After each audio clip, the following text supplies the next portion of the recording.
Peter and Ike, welcome to Hangout the Cafe. Thank you for having me. This is not only your first time of coming on Hangout Cafe, but it's also your first time of doing an Instagram live thing, right? Yes. Yay. Good. Okay, so again, the topic is no sex, please. Like I did for the ladies that were on last week. And if you're joining us for the first time, welcome to Hang Out the Cafe. We're live every Saturday at 12 noon.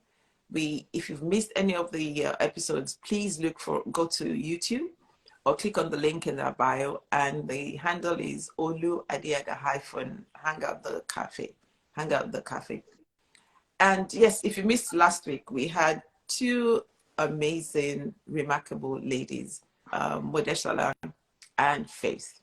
So you might want to watch that after watching today's episode. Okay, yes, I was just going to say, last week I said that this is a no judgment zone. You may have had sex, you may be having sex. We're not judging you. We're just, because they're Christians, they believe in abstaining from sex. So that's their belief. That's the faith that they have. That's because of their faith, rather. So no judgment zone. And I know, like I said last week, people do make mistakes. Some people may have said, I want to abstain, and they fall. But the thing is, like I said last week, we don't stay there. You rise up again. So we got that out of the way. No judgment zone, please. Don't judge anybody. Okay. Peter and Ike. Oh, what's that your full Nigerian full with the Yoruba? Please tell us that name. Oh no. No, my full name is Chukwubikem, which is a name from the Igbo tribe, which means God is my strength. God is your strength. Fantastic. Okay. Peter, do you have an Igbo name? I know you're Yoruba, but do you have an Igbo name? I don't have an Igbo name. I don't have it. What's the meaning of Peter actually? Rock. The Rock, yeah. The Rock. Okay. So again, welcome guys, and tell us a little bit about yourselves, what you do, what you like, your hobbies. Who wants to go first? I'm happy to go first. Bro, Peter, do you want to go first? You go ahead. Okay. My name is Ike. So just briefly about me, I was born in Nigeria, came to the UK when I was 7. I grew up in Manchester. At 18, I got a scholarship to study and play football in America, and did my undergraduate degree there, then came back to the UK. Currently, I'm a teacher at a local school, and I'm also a youth minister, youth speaker as well in churches. I'm passionate about sport, and I write as well. So I guess I rhyme, so you can call me a poet when I write. So I guess if you want to do that. But yeah, I'm really passionate about the Word of God and how Christianity applies to our lives each day.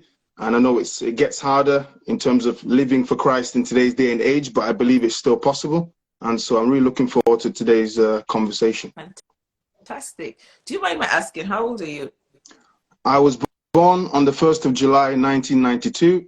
And I'll leave the audience to suss that out. That's my first quiz for the day.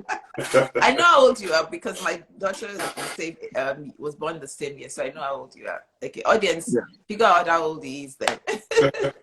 You notice I also slid in my birthday date in case people are generous, just to throw anything in my direction. Sorry, what was the date again? I would say very slowly. That's 1st of July, 1992.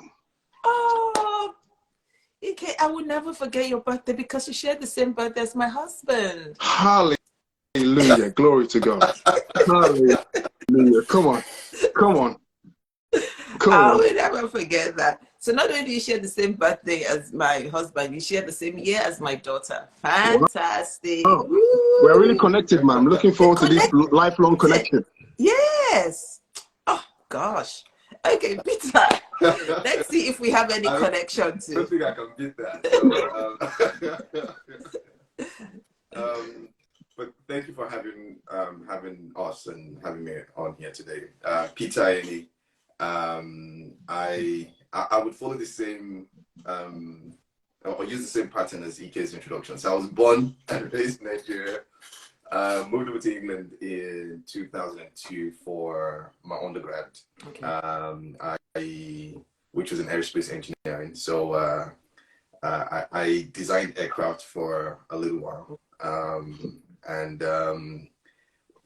moved from the design technical aspect into sort of the business management side of things, and also worked in the aviation space for the best part of 16 years, and now I'm currently working as a management consultant, and enjoying what I do. I'm helping organizations sort of achieve their strategic goals and objectives and such like. I play the keyboard. I serve in the worship team at church. It's something I was forced into as a kid, and now I enjoy. And I thoroughly enjoy it now. And outside of work, I do live music. Into sports, football, and a bit of basketball. So for anyone who is interested in basketball, the playoffs are on now, and this is I suppose the most interesting part of the season. And yeah, that's me. I'm glad to be here, and looking forward to today's conversation. Yay! Thank you, Peter. Thank you. And I'll ask you the same question. How old are you, if you don't mind? 38 years old. Yay! Yeah.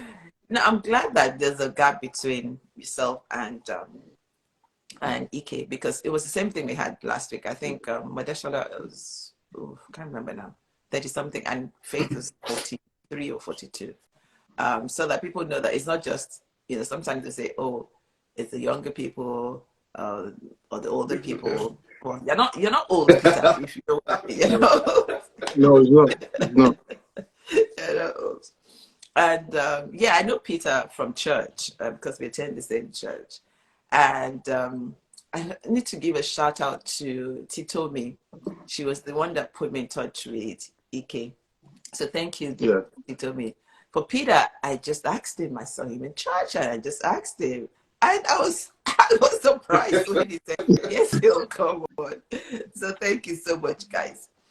Okay, so folks, we're talking about no sex, abstinence.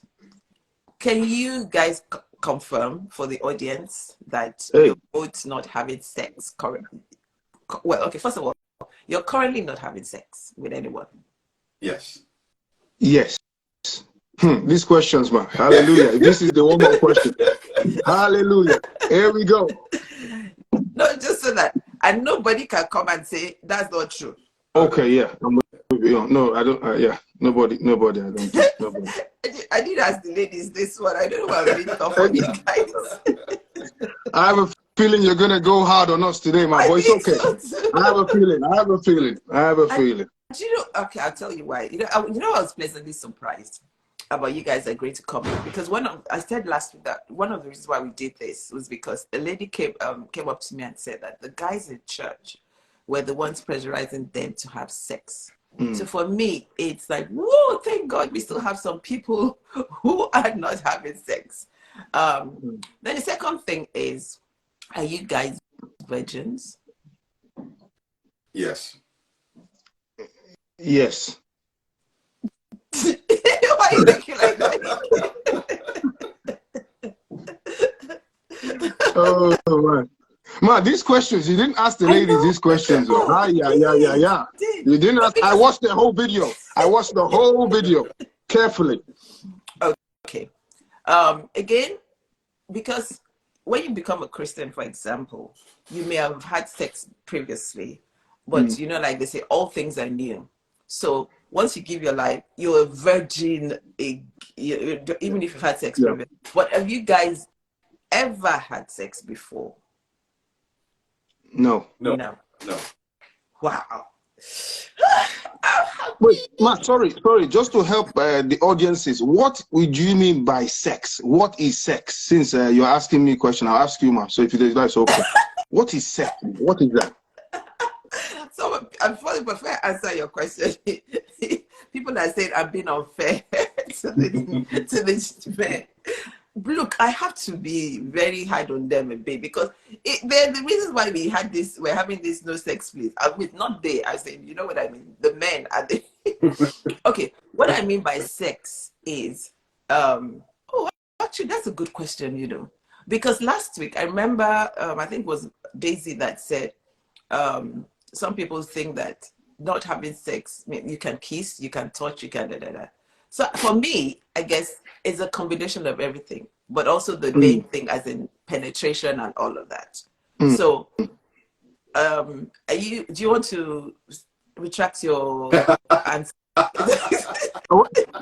No, it's actually an interesting one because I know some people say that, I guess, within the whole scope of the word sex or sexual purity. Yeah. I know this is a Saturday afternoon. Should we still go as transparent as we need to be at this time of the day, or yes? Or should Tinika, can you put trigger warning or something for me so that anybody join it? Tinika, can you do that for me? Okay, just go on. case, Yes.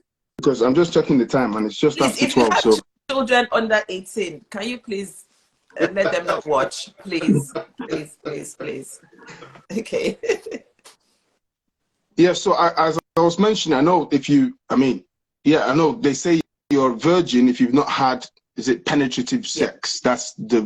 But then what about the oral and all the other ones? So, I mean, I guess they're defined as sex too. So where do you draw the line in terms of virgin or not virgin? I mean, this is a question I might not have the 100% answer, but I'm happy to throw it to the floor or throw it to Dr. Peter.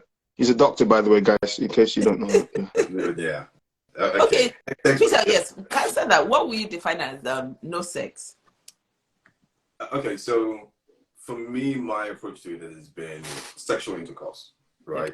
Yeah. Sexual intercourse is sex, so everything that falls within that category. So oral, you know, whatever, that would fall into that category. Okay. Things like kissing and stuff, I wouldn't consider that sex. There's a different conversation to be had around sexual purity, and that's a different conversation itself, because most times we do apply some subjectivity to it when we're talking about, you know, sexual purity and stuff. Not that there isn't what is objective, but I think that sometimes, you know, I've been in a conversation where people consider things like, if you lost, then you're not sexually poor, you know, pure, sorry. And I think that, you know, I've heard some funny things around that. But when it comes to sort of sex, for me, would be sexual intercourse, and anything that falls in that category would be what I'll call sexual. I mean, yeah, we're over 18s in this room, so we know what we're talking about. Yeah. Ike, oh God. It's okay, man. Don't worry. It's okay. It's okay. It happens. Ike, it's okay. No problem. Would you want to add to that? Yeah. I think Peter addressed it very well, actually. Yeah. I was just being, I guess, funny by asking the question, but I know sometimes, as was mentioned last week, some people say, you know, I'm a virgin, I'm living for Christ, I'm waiting for my wife, waiting for my husband, but everything else up to penetrative sex, they're doing as a way of filling the gap. So I guess it's always good sometimes to make mention of that if it's relevant. Okay, that's good. Great. Okay, so we've got that out of the way. So now we know what it means when you say no sex. Right. Peter, I know when we had a conversation, you grew up in a Christian home, if I remember. But when did you, and your parents probably told you, Doctor, let's talk about, did you ever have a proper conversation with your parents about not having sex? I can't recall a single conversation that we had about it, but I grew up in a Christian home where we had morning devotions, and which I'm really grateful for. At the time, it was a chore. It was like, really, why do we have to wake up to do this every morning, right? I'm grateful for those disciplines from a very young age. I mean, I grew up in a house where, you know, reading the Bible was, you know, learning to read was also reading the Bible. You know, I never want to give you the time and space to do that. Yeah.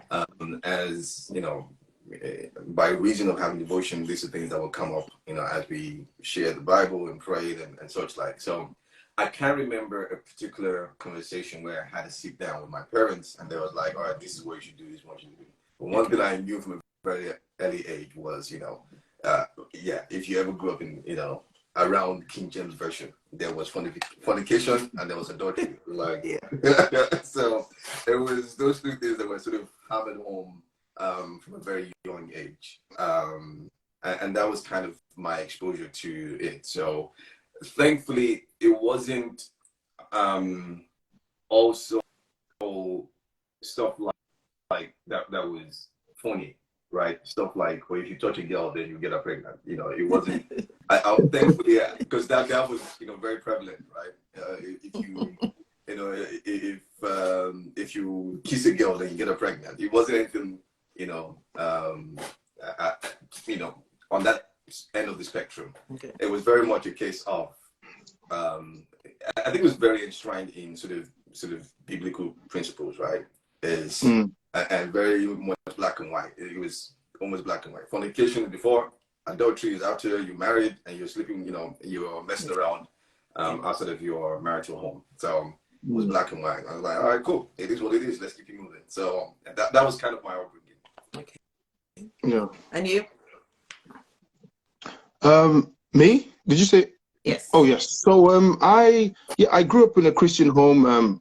I guess mom and dad was the way they navigated it when we were younger, I would say under 18, was a bit different because they tend to just breathe. Well, they'll read the scripture and then give examples of different things we shouldn't be doing. But the sex one was just mentioned and then move on. It wasn't any detail beyond that, which, I mean, not mentioning it doesn't mean we don't know about it. That's another thing, I guess, now looking back, and I also, I guess, try and share with parents of younger children that because you don't talk about it doesn't mean they don't know. And often they're more ready for the conversation than you think they are. Yeah. And I guess maybe my parents from culturally or maybe just their upbringing as well, they probably thought at this age, these children, they shouldn't even know about it. And let's not even talk about it because maybe talking about it might encourage them to start doing it or explore it. Yes. But the schools, the playgrounds was teaching us from primary school, I mean, there's too many things that we were learning on the streets, in quotes. And so I guess I would have benefited from a more open conversation, but I thank God that things were mentioned according to the scripture that helped us kind of put it in perspective about what is right and what is wrong biblically as well.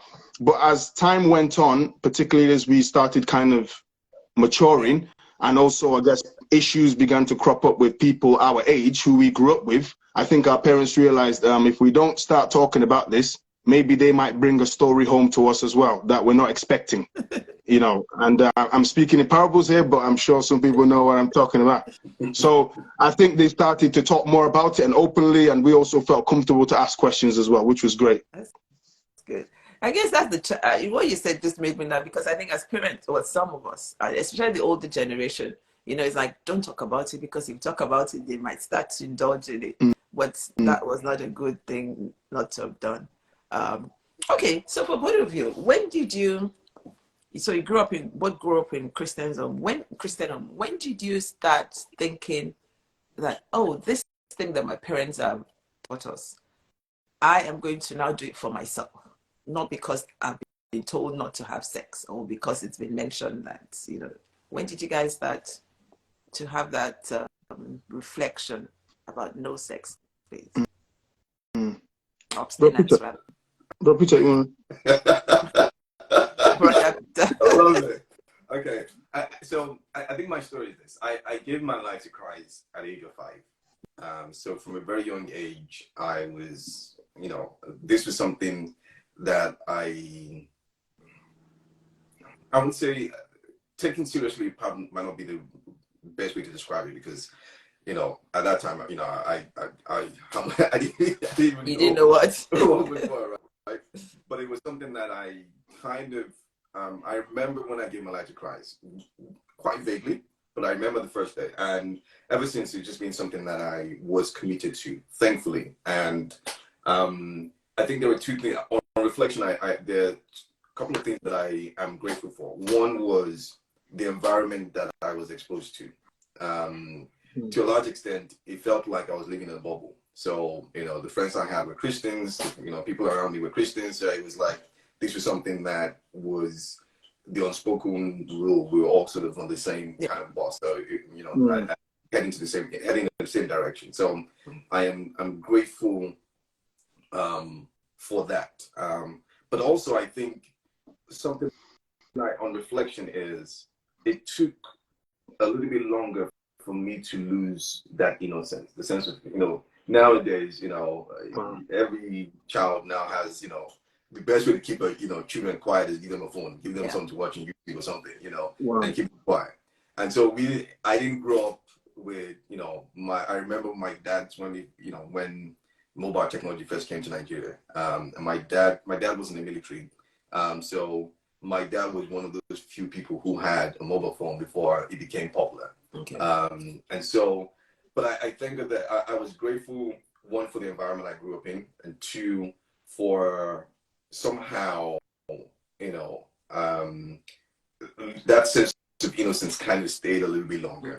And so when did I come to the realization that this was going to be my thing? I think when you combine those two things together, in a sense of, I, from a very young age, was, at least as much as I knew then, was committed to my faith and saying, I'm going to follow God and, and the upbringing and all of that.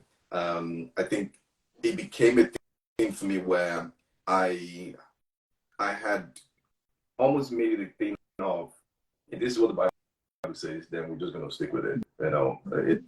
We're going to, and I think the other part of me was, and perhaps it would be about the same time when I made that correlation, was I, at a very young age, kind of thought that if God is as big and as awesome as we claim him to be, as Christians claim him to be, then we should be the ones kind of living life and making sure that we shouldn't be the ones that are sober and, you can tell from a mile away that one is a Christian, or you can tell what kind of denomination that.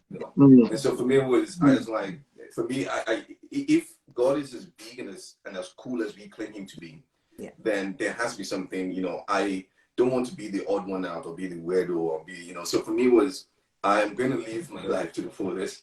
And if God says that this is how this thing works, I'm like, there's no point arguing about it. I'm just wasting energy for no reason, right? So I won't say that there was a particular time where I made up my mind. One thing I do say though is it was a decision that I made before I got into the arena, right? So because if it's something you're making in the arena, so it was a decision that was sort of made before I got into the arena, like, all right, this is how it's going to be. So cool. That's just, my life is going to take a different shape. And it's just kind of like, this is the life that I know. And it's not to say that it was an ignorant decision. It was very conscious as well. Conscious in the sense that if this is the prescription that the manufacturer prescribes, then why am I stressing it? Why do I want to be trying to find a shortcut around it? It's like, it is what it is. So let's just live within those boundaries and let's have as much fun as we can within those boundaries. So I don't know if it's a very roundabout way of answering the question, but it was, I can't recall a single time or the first time I made that decision. Okay. There are times when I've had to recall that decision. I'm like, because we were about to risk it all. But there are times when I had to recall. I was like, okay, no, it's very tempting, but this is it's very tempting. Very, very. I've put myself in some situations that I know were not ideal. But thankfully, we're still standing somehow. So praise God. Praise God. And I'm going to come back to you about what you said. When you said living life to the fullest, because for some people, living life to the fullest includes having So I'm going to come back to you about that Okay. and how you've been. Yeah. So, Ike. Yeah, in answer to the question, I believe your question was when my journey did I make the decision to, I guess, wait till marriage, or when was on my journey? I would say as a young boy, I was curious but also cautious as a person. So I was somebody who followed instructions. I was somebody who, if I saw somebody go down a certain path and they fell down a hole, I'm not going to try and attempt to go down that path. Okay. So, you know, from the various kind of pressures, you can say peer pressure in high school and things like that, I went down the road of, okay, oh, Ike, you've not kissed a girl before, you've not kissed a girl. Okay, 13 years old, I need to tick that box. Kissed a girl hiding behind the school buildings. Okay. Then, okay, Ike, I mean, you've done this with a girl, what about the next thing? But there was something inside me that was telling me, there's probably more in this thing than that they're saying. There's something more in this. There's something particular about this. I wasn't too sure about what that was. But for me, as a young boy, I always knew sex was kind of a big deal. You know, sex is a big deal. For two people to be absolutely naked with each other and then see each other the next day in school like nothing ever happened, that's a big deal. For me, it didn't quite register in my head. So a lot of the temptations that were coming my way, I was thinking, even if there's no real, at the moment, there wasn't really any kind of, without God being, quote unquote, okay, this is God's word like stopping me from doing this. Just my own general kind of nudge going, this thing is a big deal. So I would say my teenage years, that was a season where I was more hesitant to step in, just from a cautious perspective. But I would say as things began to progress towards college, and I began to see more, read more, and understand more, and also see various examples of people who have gone down this path and the way their story in life has formed, I just didn't want that for myself, really, to be honest. I don't want to be known as the guy on the playground who has done this with this person, and this person. I didn't want to be known as that guy. I don't want to be, likewise, I mean, no, I don't think any girl wants to be known as the girl who guys can say, I've done this with, I've done that with. So in that season of my life, that's what made me go, yeah, that's not the life I want to live. But before I went to uni in America, I think that's when the penny really dropped for me, because I know university is a big space where anything and anything can go in that environment. But for me, before I went, I would say that I was very conscious of who I was and who I was in Christ and my faith. And therefore, I made clear decisions about how I'm going to navigate university. Although the pressures were still there, various temptations, various opportunities, various slip-ups in different shapes and form. But I would say, yeah, before 18, I made that conscious decision. But along the way, I was making little decisions. So I hear from both of you, it's the conscious decision. Both of you mentioned that in different ways. But Peter, sorry, Ike. I'm sorry. If I just go on. one more, and it's more of a humorous story to it. So I remember distinctly as children, I have two siblings, a young brother and younger sister. I think we did something naughty. So I don't know, we went out when we shouldn't have gone out or something like that. And my mom sort of was scolding us, and I think we were lying, right? And my mom was like, you know, if I ask the Holy Spirit, he's going to tell me the truth. So that put the fear of God in us, because if the Holy Spirit was a snitch, it was going to, if he did something in secret, he was going to snitch to my mom. So it was a case where even though you're away from home, or you had the freedom to do whatever you did, there was that sort of niggling thing that, listen, this guy is always, you know, the Holy Spirit everywhere. He's going to snitch on you. At some point, everybody's going to find out, and, you know, your story is going to be straight and all of that. So, but yeah, I mean, it was, I say that joke, but it's more a case where that fear of God was drummed up, you know, home at a young age. Okay. And by the way, the Holy Spirit is not a snitch, so please. He's not a snitch. The Holy Spirit is not a snitch. The Holy Spirit is not out there trying to tell me the story.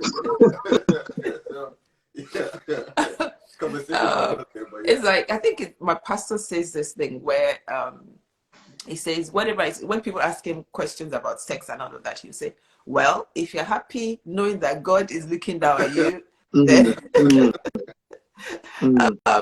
okay, Ike, I was going to ask, what was the question now? How do you guys cope with peer pressure? Because I'm sure, I mean, when your friends are around you, they're doing it, and I'm sure you're probably teased or bullied. Well, maybe not bullied as you got older, but how do you cope with the peer pressure? How do I cope with peer pressure? Well, I would say the little pressures that one goes through as a teenage guy, you know, on the playground when guys are in conversations and you want to be part of it and they're asking you as well, what have you done? What have you not done?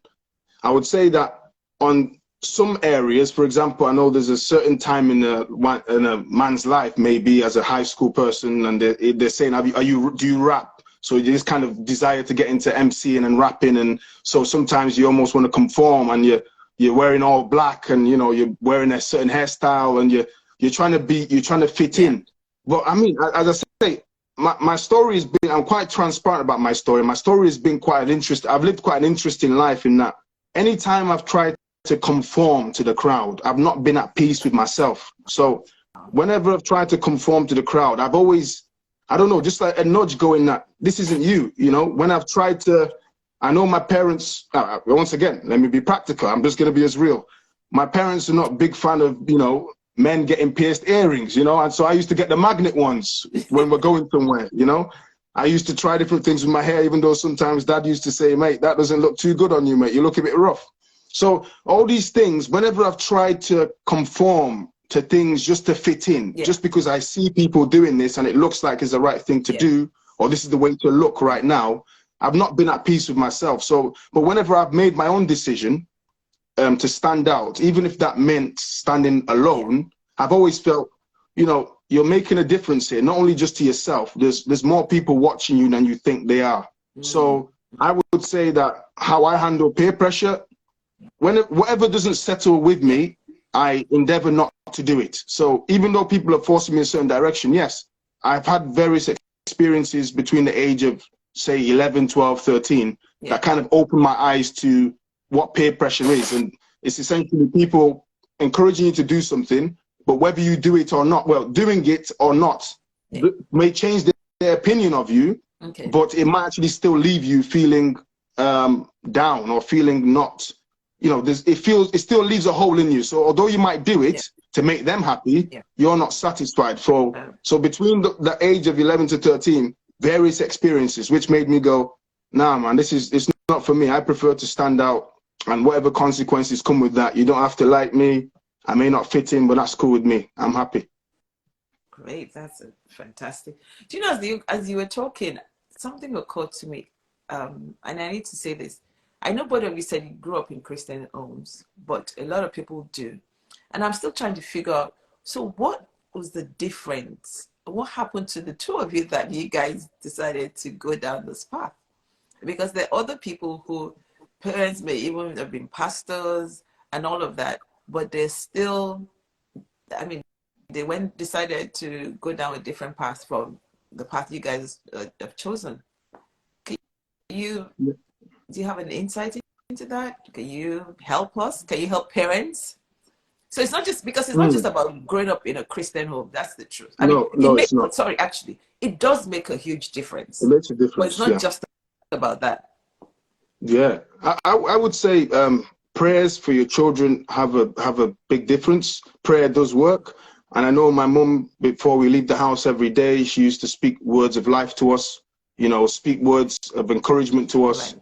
And even though, you know, what we faced out there, she wasn't 100% sure what we're facing, her prayers were, and my dad's prayers also, were backing us up. And I would also potentially think as well that those prayers were probably the things that were steering me in the right direction, even though I was in the wrong space. I mean, I've been in so many uncompromising positions. My story shouldn't be what it is today on many levels. It really shouldn't, because I mean, the kind of people I was even hanging out with as a teenager, who knows? I mean, if I potentially would have been killed even, you know, because of the kind of people I was hanging around with and the places that I found myself. So, you know, I would say growing up in a Christian home has a place. I would say speaking words of life to your children has a place. But I think there comes a time where, a child wakes up to the reality of what life is and the consequences of one's decisions. And for me, I don't know, it might be different for different people, but for me, I'm not someone who can keep doing something that's like killing me inside. I'm not that kind of person. You know, I was introduced to this whining thing, you know, whining back to front. You know, when the woman puts her back to your front, you know, just to describe it for those who are watching, is it working, whining or something?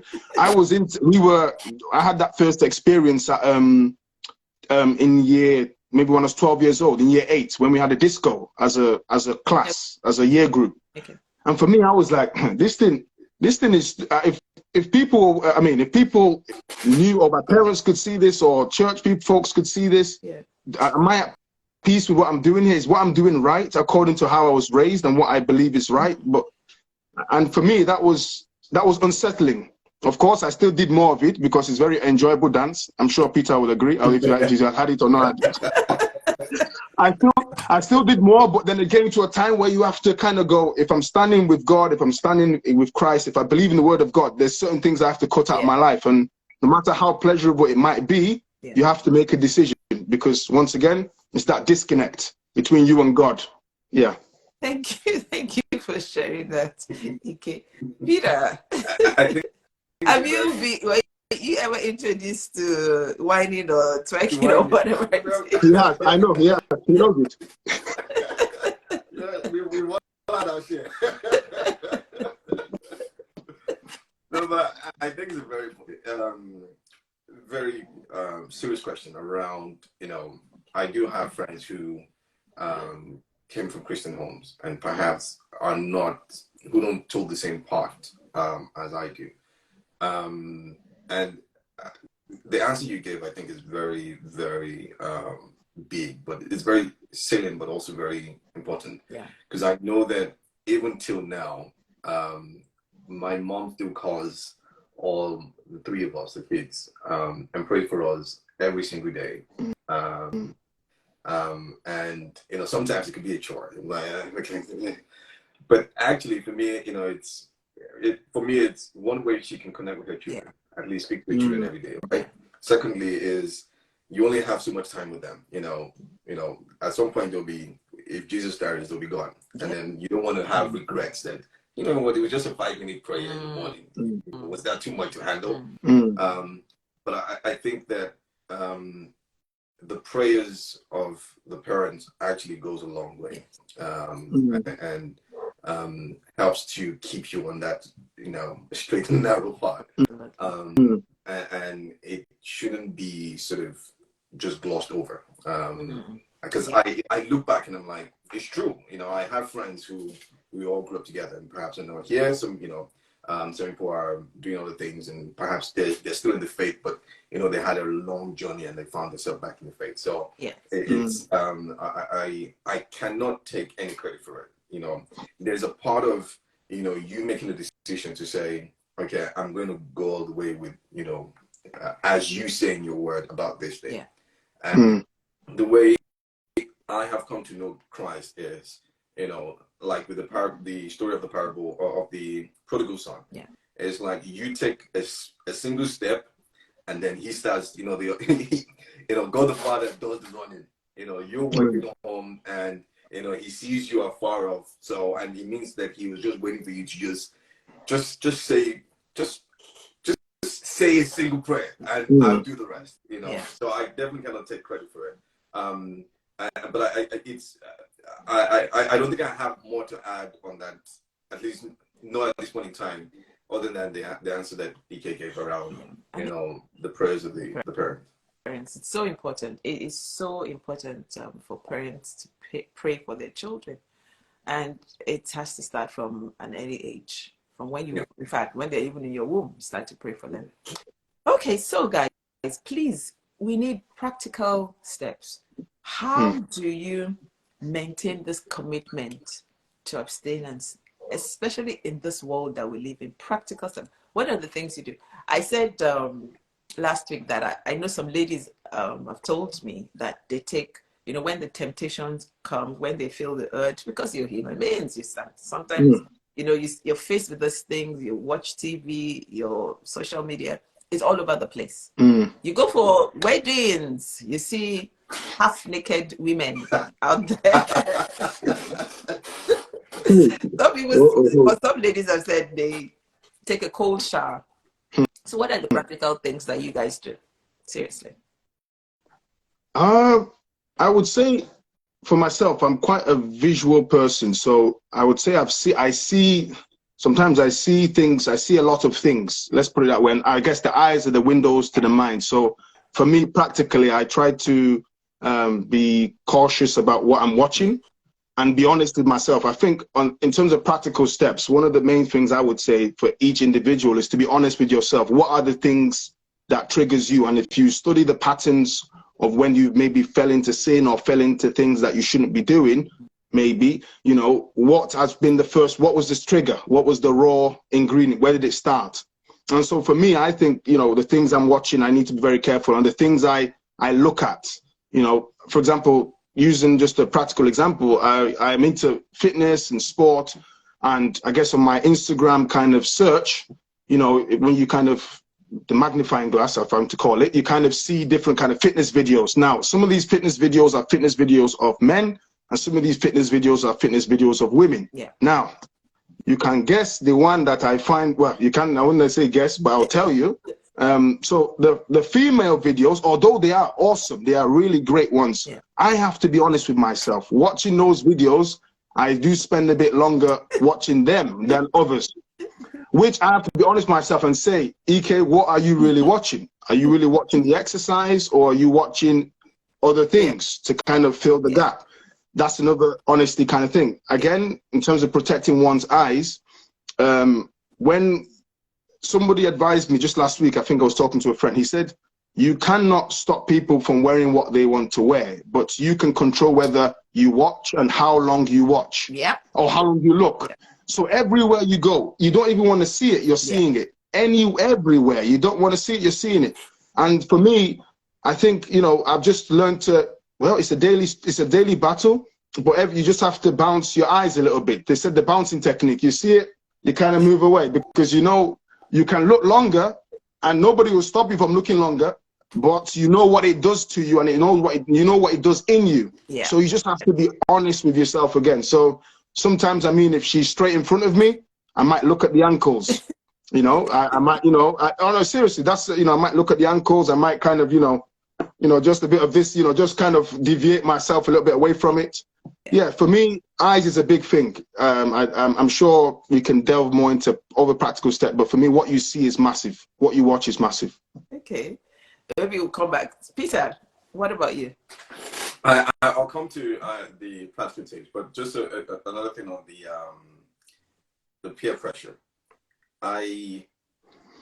Here's my thing, and I suppose it goes back to it ties back to the first question you asked around, you know, when did you make a step? For me, it's even though it's, you know, everyone is having sex and such like, right? Yeah. I remember there was a time in one of the places I worked previously, and I was a little bit weary as to the fact of everyone knew on the floor that I was a Christian, and the question, you know, I was like, and I think someone alluded to, you know, so it means you're not having sex or stuff like that. And I actually just looked down the whole floor of the office. I'm like, well, put it this way, we're making it sound like everybody on this floor is having sex. Because, you know, I look at that dude over there. That dude is always tense. He's not getting as much. So I just saw that dude over there. Yeah, you're not getting as much. So, you know, so we're making it look like everyone. And so I think for me was, I had already made up a narrative in my head as to how to deal with the peer pressure or the ridicule that might come with it. Because the idea of, you know, you're having sex, that you're cool, you're approved, you're, you know, you watch the 40-Year-Old Virgin movie, and the character was this dude that was so tense, you know, he was just a loser, and apparently having sex was what we're gonna get him on the other side. And I'm like, hang on, wait, let's be real. I mean, let's put our, you know, what we've achieved in this life together. We're not on the same level, you know.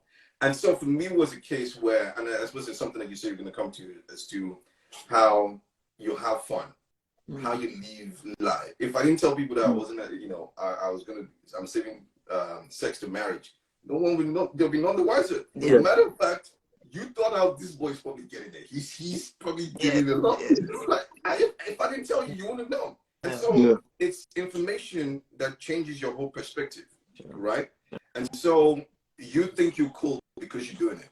But then if you can look at my character, look at me as a person, and look at my contribution, my person, and everything about me is good and correct, and I'm not acting like a weirdo or someone that, you know, I'm living in the highest heavens, but my feet are still on the ground, then it's not a case of being whether it's cool or not. It now becomes a thing of preference. And now we're taking this whole conversation from social pressure to something of preference. It now becomes something that I can now engage with you in a professional environment without feeling weird, without feeling like the old one. Because you thought you were cool. But listen, do you have a pilot license? No. You have a doctorate? No. You thought you were cool. How many languages can you speak? No. So what are you talking about? And so I can check that whole narrative from being something that, all right, so your body count is what? Really? Really? And we're still on this. So it's kind of in a way flipping it on its head. You wanted to put pressure on me? But listen, I could squeeze that pressure.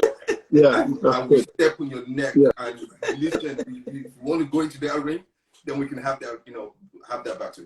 So in a way, it's good. It's that's sort of like a way in that this now not becomes a thing of whether you're cool or not cool, whether you're weird or not weird. It's like let's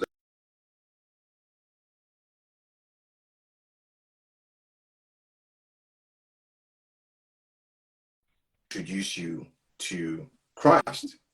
Hopefully through that means introduce you to my faith and the reason for why I am making this decision. Let me have this conversation about you, because by the time you go home and you shut the doors and you're left with your own thoughts, perhaps you might begin to see life differently. Perhaps you might begin to see and what you were caught up in this tsunami and this wave of everyone has to do this thing, it's just, and for me, it's, I suppose part of it is also being someone, one of the things I've, to make a long story short, I also sort of follow the teachings of the apologists, right? Where it's not a case where my faith is not a mystical thing. It is as rational as it is, spiritual. Paul will say that, I beseech you, brethren, to offer yourself as living sacrifices, for this is your reasonable service. Basically saying that when you think about everything, this is the decision that a rational man should make. And so for me, it's like, this thing has to make sense. So I read books like that published by, apologists, and, I'm talking about science and faith, and you begin to understand that actually science it's actually pointing towards God. And if you want to get into that conversation, it's going to be a really fun conversation. So for me, it goes back to that whole question. I think it ties up with the peer pressure, where my decision is not just a spiritual thing. It now becomes a practical thing. It now becomes a rational thing. That if this is not just something that I'm trying to do to curry favor with God, or I'm doing to, it now becomes a thing that this is the thing that makes sense. If you think about it and add all these facts together, a rational man will be making his decisions. And so, and now, if you want to talk, it kind of disarms everything that, we call peer pressure. Because now I can bring into the realms of practicality and be pragmatic about this and say, let's talk about this. And we might have different opinions. Well, it's cool. But now, what you thought it was peer pressure, now I kind of turned the heat back on you. Now you're going to go home and think about it. And the good thing about it is the next time we see each other, we're going to be cool, because you know that this dude, he's all right. Wow. That was good. That was really good. Wow. Didn't you guys just love this too, guys? Peter Ayeni Ike. Honestly, wow. I'm like, oh gosh, this is awesome. Really, really good. Really good. Okay, what was the question I asked Ike? Oh yeah, so that was about the tips, the practical tips. Yes. Sorry, practical tips. I think for me, it's again similar to what Ike said. It's around, it's around being aware of things around you. You know, there's some shows that I would not watch that everyone in the, it's if you have not watched it, then you are something. But thankfully, my excuse is I didn't have the time for it. So I'm not, but it doesn't mean that they're not. I couldn't carve out the time for it. Yeah. It's being careful about what you see, and I think that's where the decision you make about abstinence now sort of becomes practical. It's like, I'm not, there were some shows that I watched that everyone was raving about, and I was like, in the first 2 episodes, everyone was having sex with each other. I'm like, well, hang on, no one knows about this. Like, this is maybe it's not for me. Now, it's not to say that I haven't slept before, and I'm like, yeah, maybe let's see, maybe if I fast forward this part and then get to the, but it's kind of, those are things that we have to do, right? Being aware of those things and exposing yourself to them. I think the other part I would say is also just surrounding yourself with people who are like-minded. Yes. That goes along, right? Because your social scene now becomes, what are we doing? I have boys that, that's our social scene. It's like we are all the same boss. We know what is right. We know what's not right. If you're sleeping, even the way the boys, they'll just kind of make fun of you. You'll be like, yeah, all right, my bad. Thanks, guys. Yeah. Thanks, guys. I was going to risk it all, but I was going to risk it all, but and so you're having that whole a circle of people who are on the same journey with you does help. Because now, even if we find ourselves in the club, we all know each other. Listen, I'm looking at my boy, and the same thing is looking at me like, yo, be careful. So it's not like that's not our sin, but it really just goes a long way to determine what you're socializing. And that means that you can still have as much fun. You can still, be doing the most. Your Instagram page can still be popping off if that's your lifestyle, if you want it to pop up. All of this is going to happen without you and feeling like you're missing out on something. I think that's something else I'll add to what you said. It's good. It's good. Really good, really good. Both of you, absolutely amazing. Guys, if you've got questions for Peter or Ike, please put the questions in the question box. Right, you remember I said that I started this because someone said that it's the guys that are putting the pressure on them. But then I came across a video on Instagram a couple of days ago, and this guy said that, again, he's abstaining from sex, and he said sometimes he'll meet women, and he'll say to them, what's your take on this abstinence thing? And he would be like, oh, well, it depends. If it depends on if I like you, and there's chemistry.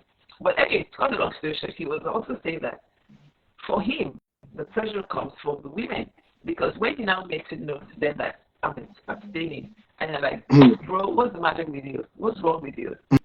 Have you guys ever encountered such a thing where women have said to you that there must be something wrong with you? That's interesting. I would say the majority of women who have maybe tried to see me as a challenge have probably come from people who are not Christians, or they don't believe in God, or they don't have any, value system for the Bible, and they don't have, any value for the Bible. I guess that's where the most challenges come from. Okay. And I guess when they have noticed that I'm not really conforming in their direction, it becomes a bit of a, okay, let's leave this one alone.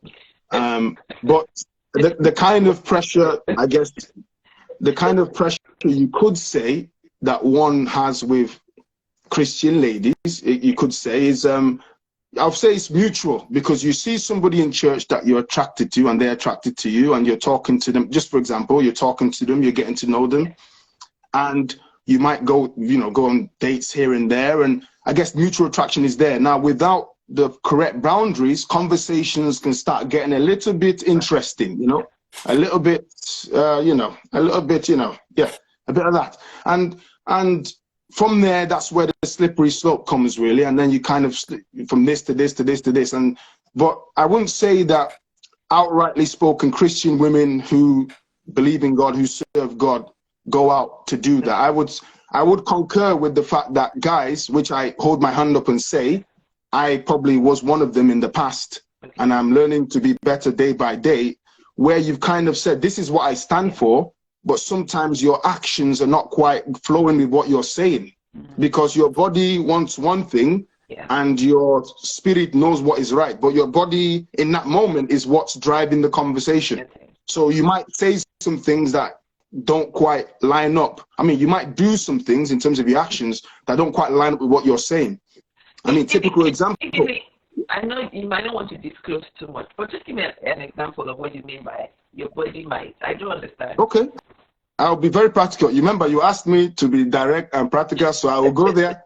I will do it like that. So, as you're aware, I've written this interesting book called Virgin with a Vision, Sex is a Gift That Opened After Marriage. Now, obviously, I didn't necessarily write this book with thinking, okay, marriage is around the corner, so I'll write this book, then quickly, 6 months down the line, I'll marry, and then nobody can catch me, and I'm free from public ridicule. Well, I wrote the book, and this was in December 2020, and here we are, by God's grace. And, I would say that the challenges have been varied, in that some situations, God has protected me simply because I've put my stand out there in terms of what I represent. God has protected me. But also some situations, I found myself like really kind of, struggling really, because it's like you've made this decision publicly, which means, and even sometimes the ladies you're talking to know you've made this decision. And, and if you fall short, they can either see it as an opportunity to help you stand or also go the other way. So what happened was, after the lockdown, the lockdown was kind of hard for many people in terms of, I guess, physical relationships or kind of interacting with people. I find myself in a situation after having lunch with somebody, and I guess it was a comfortable environment. It could be a house, it could be, I'm going to be quite vague, it could be in a living room somewhere. And then I don't know, after eating, of course, the HALT principle began to, I don't know if you've heard of the HALT principle. You tend to make decisions that are not quite, you ought to be careful when you're in these 4 states, when you are hungry, angry, lonely, or tired. So that's HALT, H-A-L-T. And often if you are in this state, you have to really halt, as in stop, and really think about what you're doing. So in that moment, I was hungry. That hunger was satisfied by the food we ate. I was angry. You could call it some level of sexual frustration due to all this journey I've been on, and kind of, man, God, when is my time, man? This is a bit rough, And then lonely, you could say the lockdown, kind of, living by yourself and things like that. And then the tired concept is kind of like, you're a bit tired of this kind, this weight has been along, so you're getting tired. So then all those things were active for me in that moment. And I began to make advances to this young lady whom I just had dinner with in this safe place that we had dinner. And I guess she told me, she was a bit kind of going, this is not you, this is not what you're doing, what's this? And then she kind of said, you need to go and read your book.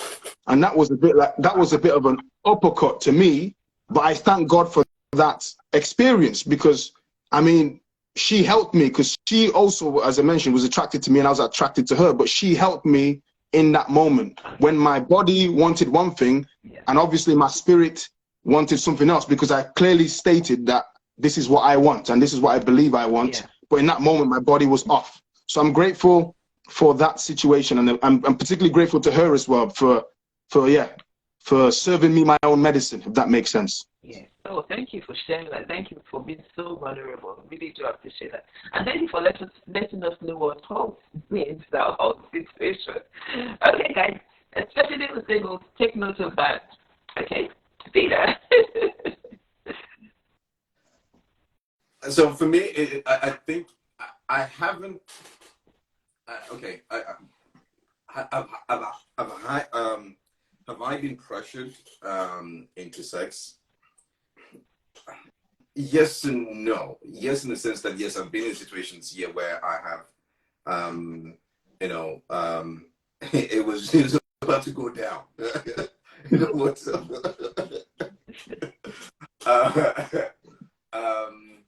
But also, it's I don't think it's something that is prevalent. Mostly because I think, for most part, the because for me it's something I usually kind of establish sort of very early on. Yeah. Right. You know, this is my position type thing. And when there is, you know, the opportunity to, I tend to reinterpret that as there's a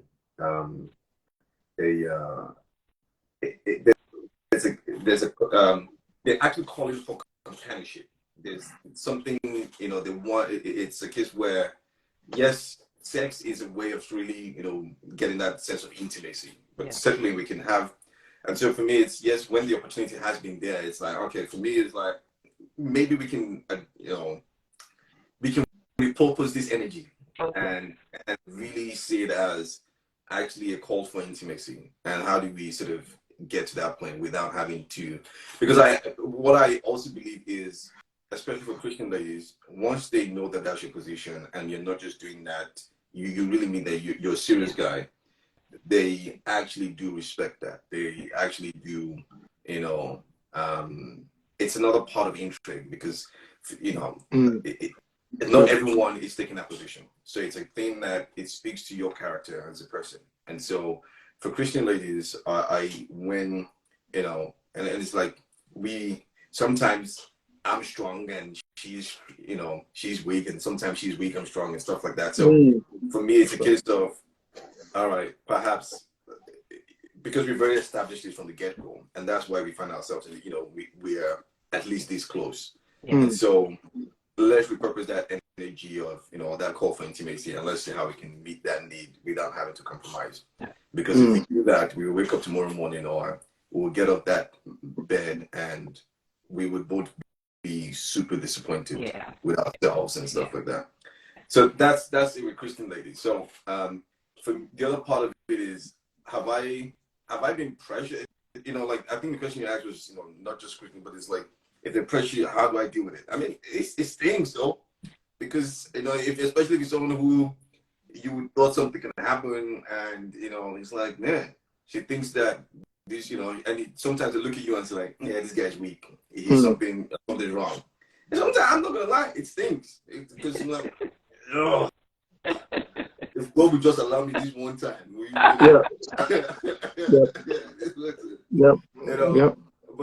but hey, it's part of the gig. It's part of what comes with building character. It's part of what, you know. And sometimes after a while, because you're focused, you know, you can shake it off quite quickly. I wonder if it's tougher for guys than ladies. I wonder.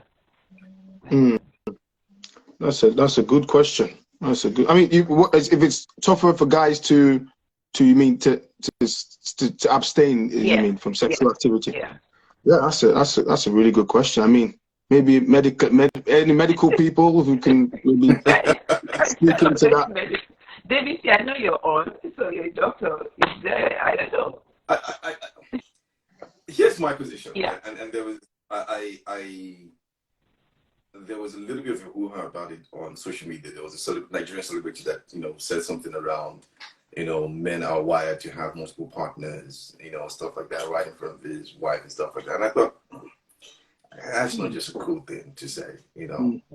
That's just, I mean, it's not just a thing of human spirituality. To me, that sounds a bit crass. Like, it's just crass. Like, right in front of your wife, like, there's something that there's locker room talk, but then, you know, I think so. Again, I still have this to say that let's bring to, you know, there's what God says about marriage and sex before marriage and all of that wasn't because God is a party pooper. and he wants us to pass, you know, you guys have to pass these steps. If you pass this test, then you. But it's like, dude, I'm saying because it's for your own sake. I don't get anything out of it. I'm saying this for you, and it's on you, and I'll help you to do it. So it's a case where coming to the, and I was thinking about it on the base, on the, you know, after seeing the stuff on social media last night, and also thinking about it, like, is it easier for guys and for women? I think for me, at my age, I would say that I find I would. This is again. You can come to me. You can ask me this question after service tomorrow. I might have a different question, but right now, I think it's easier for guys than for women. That's my position. Easier for guys to abstain. Oh, really? I think so. Oh, why do you think it's easier for guys to abstain? Well, okay.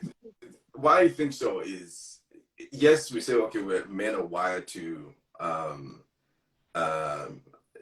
this thing is, you know, but I think it's a very crass way of looking at men, or the standards have dropped so low that we now become very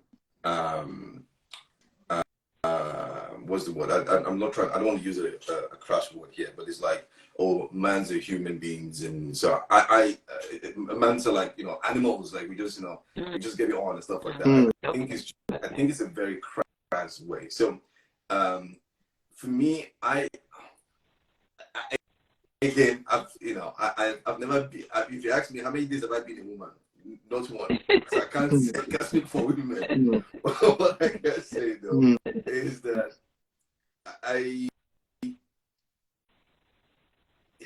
maybe easier is perhaps the wrong way of looking at it.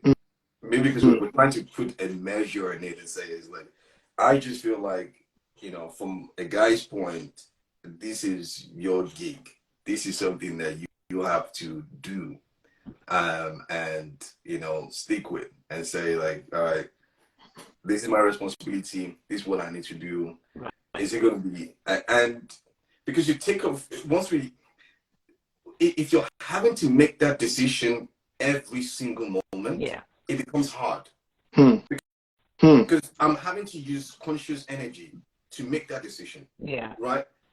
But if I'm, you know, and this is where you're talking about sort of your system. Okay, sorry. Okay, I was referring to this is where you're using your subconscious. If it's something that you've already made a choice before you got into the arena, then I'm having to use less of my conscious energy to make the choice. That's when it becomes hard. It's just a case where the first time I learned how to drive, I was paying attention to everything. Everything seemed like it was coming my way. I'm like, this thing is hard. How do you guys do it with one hand?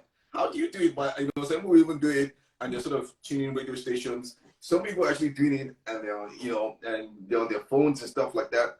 It's because at that point, I'm using all of my conscious energy to make that choice. If I'm having to do that constantly, I am, you know, there's a high level of alertness I'll have to remain at throughout the whole of my consciousness. That is hard. That's when it just becomes hard. However, if it's something that I've, you know, like I said earlier, like you made a decision before you go into the arena, right? That's something like, okay, this is how it is, you know, bam. I don't have to use all of my conscious energy to make the decision. I don't have to use all of my conscious energy in the moment. So it's like, because now it's a thing that this is how my life is. I'm not having to sort of be overthinking every choice I make. And so is it harder for men or for women? I honestly don't know. For me, it's just a case where I see it as it's harder if I put the pressure back on myself to be making that decision. Like I'm going out. Oh, I mustn't do this. I mustn't do this. I mustn't do this. I mustn't do this. I mustn't do this. It becomes hard. It just becomes hard. But if it's a case where, you know, I've, you know, committed my life to God and say, Lord, this is what I'm going to do, and I ask you for your help to help me as I go. Yes, I might sleep, I might do this, but I'm not having to use every single conscious, you know, and this is not to mean that there's no wisdom in it. You know, there's a whole book in the Bible. You know, the Bible is chock full of, you know, but there's, you know, the wisest man beside Jesus wrote a whole book in the Bible, and there's so much wisdom in it. And it's like, listen, if you allow God's word to get in you, and you don't even have to do anything. Just let the word do its work in you. You feel that the change becomes effortless. You're not having to use a lot of your conscious energy to make those changes, to make those choices as you from day to day. Yeah. Matt, I was gonna say, sorry, I was gonna just add something. Is that okay? I was gonna say, I mean, something Brother Peter said as well, but the standards just, you know, the standards nowadays just being dropped so low. I think, you know, I'm sure there's many relationships teachings and sex teachings out there in terms of, you know, the dynamics between men and women, and, you know, who's, I guess, in answer to your question, who it might be easier for, or who might be harder, or based on their wiring. But for me, I would just say, obviously, I know God designed man, you know, and woman, and there's clear attraction to you know, that happens between two of them. But for me, I would just say in general, I think as a society or as a world, I think the standards have just been dropped low, which makes it just like a free, it just seems like a, you know, as Peter was talking here, I just wrote some words here, you know, free sex, safe sex, it's just sex, you know. Sex has been so reduced to just, you know, anything. So the powers and the intricacies in it, and the spiritual dimension, the emotional dimension, the physical dimension, and the various complexities of it have just been reduced to just put this thing on, hammer, and then go. And it's almost like it's quite sad, actually. It's quite sad, because one thing I did mention to somebody not long ago, I said, those who are living abstaining and living and trusting God to live a sexually pure life, they're not speaking very loudly. Maybe we're not the ones that announce it loudly and who speak openly about it. And at the same time, those who are experiencing the consequences of their decisions sexually are not announcing the consequences. They're not testifying and saying, this is what I've been through, these are the struggle, this is the consequence of my decisions, which leaves a unique situation. The ones who have seen the consequence are not talking. The ones who have seen the benefit, the ones who have seen the consequence are not talking. They're not sharing their experiences. The ones who have seen the benefits are not really sharing it openly, which leaves a message that's almost like, you know, we're not really hearing anything about the message because no one's really talking about it openly. But the message we are hearing is, do it now, do it anyhow. Sex is happening, it's free. Just anyone, go to club, pick somebody, take them here, go. It's harmless. I'm not hurting anybody, but you know, it's a bigger question. It's a lot of issues. We hear that rather. I'm not harming anybody. It's my body. I can do what I want with my body. Yeah, I agree with you. The standards have dropped so low. Wow, gosh, we could go on. I still have many questions for you guys. We could go on. But then. Thank you, guys. One other question I was going to ask. Are there any misconceptions about abstinence that you would like to debunk? Any misconceptions about abstinence? Sorry, Mark. Could you repeat the question again? The connection was slightly... Okay. Are there any misconceptions about abstinence that you like to debunk? Maybe it's good for your health or something. I don't know. I will be sincere. I have genuinely been, I won't say concerned, but it has crossed my mind, and it still does cross my mind. Particularly from a male perspective, and I guess this is probably more a medical question. If abstaining, or whether being a virgin for a prolonged period of time, has any positive benefit or negative benefit. So that has crossed my mind, and it still does cross my mind.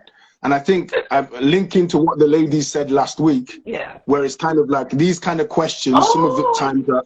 I see, because they talked about their eggs last week. Yes, they talked about their eggs. And so from a male perspective too, you kind of wonder, you know, I mean, this journey I'm on, I mean, is it actually benefiting me? Like I've even heard some people in my ears, some of them, I guess, who might identify as Christian brothers say, you know, sex is good for your health. Men are not wired to be virgins, you know. You have to release, this is tied up energy, you need to release it. And, you know, all these things that can come in, which of course can shake you a bit. So from a medical perspective, I must say I've not asked the question widely. I probably have to really do some research, but spiritually, obviously, we know where we stand. Yes. But in terms of the medical implications of the decision we're making, Yeah. nobody knows. But we trust God that he's perfect in all his ways. Let's put it that way. Sorry, I'm laughing so much. I know we've got a Dr. Davisy on. Does this affect, I mean, like the ladies say, the older you get, it is known that the older you get, they say the less, whatever it is. I wonder if it's the same thing with the sperm count for the men. It would be interesting to find out. Wait. Hey, yeah. Bro, Peter, you can address that, bro. To be honest, I think it's a very valid question, right? Are there any misconceptions with abstinence? Yeah. I perhaps maybe not misconceptions. Perhaps I would kind of frame it as more the benefits of abstinence, and why it's not being said. The benefits and just amping the volume on it, right? Because what happens is, especially in Christian circles, right? If sex is limited or...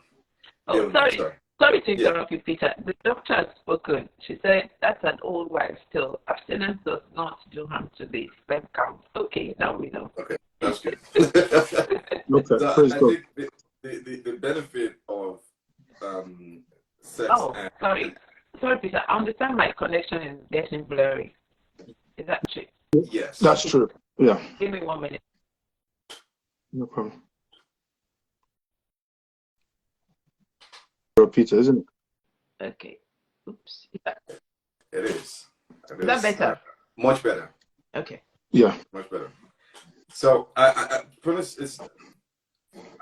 Or put it this way, I don't know if I'm qualified to answer the question around misconceptions around abstinence. However, I think if I was to rephrase the question again around the benefits of abstinence and amping the volume on it, from a practical standpoint, there's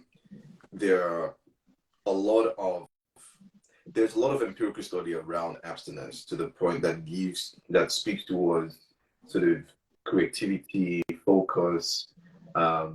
You see that, elite athletes would have voiced it before big games. I heard that, yeah. They either before big games or before going into a boxing, match and stuff like that. So it's like, even on a practical level, there is some things that there's some benefits that come out from abstinence that if you want to amp the volume or if you want to tap into it, then it just makes sense, right? And so whether it's a misconception or because sometimes we say whether it's a misconception or not, I think it's just sort of, if you want to tap into those benefits, then it just makes sense. Yeah. The other thing to add, I think it's also to the question that was actually, I was speaking to the question, the discussion from last week, is if in Christian circles, our belief is that sex is something that you do within marriage. If we don't treat sex right, then what happens is, or we don't have a more balanced view of the whole thing, then it's kind of the price of marriage is sex, as opposed to actually, I want to, enter this whole relationship and make sure you're the right person and this, as opposed to, listen, I just want to get married. There's a problem. The other side of it is, and it's like, and again, let's be practical about it. It's not that there's anything wrong with something that just happened in this generation, because Paul would address in the Bible and say, well, listen, if the thing is doing you like that, then yeah, get married and don't sort of, so there is some practicality around it. But I think if we just, I suppose the wider misconception is that, whilst it is, the Bible prescribes that the best way this thing works is within the confines of marriage. We shouldn't make sex the price of marriage. Though I say this to say that, for those who perhaps waited longer and, it's not a case where, there's a health issue, there's all of these, I kind of also think about it that there's other things that we need to talk about, in the sense of actually what are we doing during this period where we're, perhaps waiting for the significant order and when to get married and all of that. And, living life. Because, once you're that space, the chances are you'll meet the right person in that space, the right person for you in that space. So I think there are just a lot of practical benefits to abstinence that if you want to tap into, and practical in the sense of, there's creativity, there's focus, there's drive, there's, all of these things that come out from that. Someone put no worries about getting a girl pregnant and no ST. Exactly, right? Yeah. There's, but also part of it is this, right? And I think we don't do a good job of it within Christian circles about actually how amazing sex can be. How what? Right? Amazing sex can be, right? And in the sense of, what is more prevalent is the caution around it, and not having a balanced conversation around it. Like, listen, I only have a sermon of 45 minutes, so I'm going to preach about, don't do this, don't do this. And, you miss out. And so it's the human nature. You put, do not disturb. That's the one that if there was no sign on the door, you wouldn't have even noticed. You see, when they put, what's that thing? When they paint a wall and they put, do not touch. Do not touch. Exactly. People actually go. Once you touch it, is it still wet? If there was nothing on it, it wouldn't have, piqued your interest, right? So it's a case where if we're always talking about the caution around this and the challenge and stuff, and not talk about the other side of it, we end up having this lopsided view towards it, and in some ways contributes to part of the wider issues that we have around relationships and all of this. So it's I'll stop here. Oh God, guys, you guys have been amazing, and I really will still want to continue this conversation. Maybe we'll have you guys back again. Maybe we'll have you guys with the ladies. I don't know. But we'll love to. Good.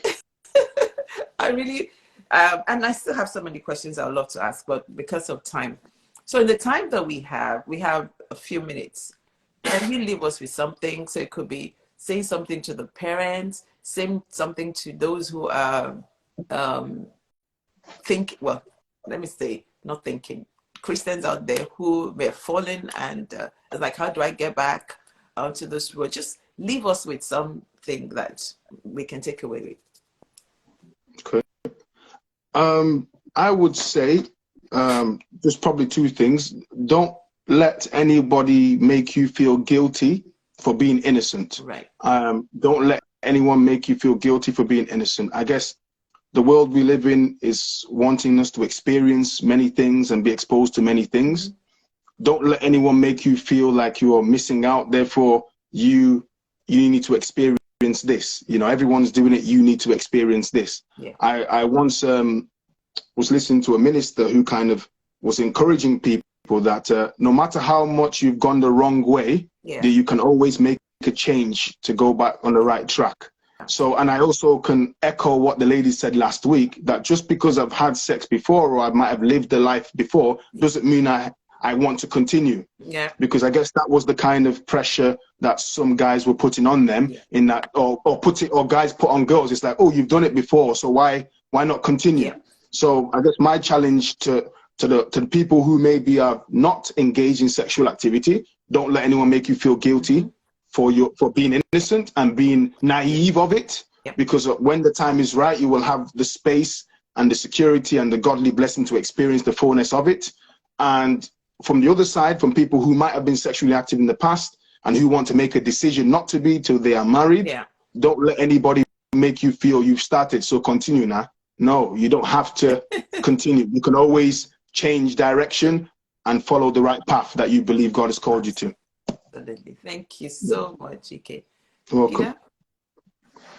I think for me it would be I see from this perspective around the biggest issue we have around this is really believing how good God is. Because if we do believe how good he is, then we would take him at his word. And if he says, do this, you know that he's not doing it because he's trying to test you, or he's doing it trying for you to qualify for some blessing. Yeah. He's doing it because he's saying that because from my vantage point, I can see ahead of you, and this is the best way to navigate, right? And so if there's anything that I want to leave is like, you know, I think we just need to just get back to really trusting and just believe. And then the funny thing about Christianity is the only thing he asks from us. Yes. I know there are things that say go and preach the gospel and all of that. But the only thing really he asks from us is that we should just believe. And believe is basically saying, I trust you. Yes. I believe that you're good. I believe that you have my best interest at heart. Absolutely. And for those who have made the choice and are perhaps struggling or asking questions, is to know that the Father loves you and loves you deeply. So he's not, delay is not a test. Yeah.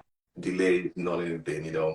An example is where one of Jesus's good friends, was so sick, and they called for Jesus, and Jesus was like, "Yeah, we'll take another 2 days and we'll get back to them."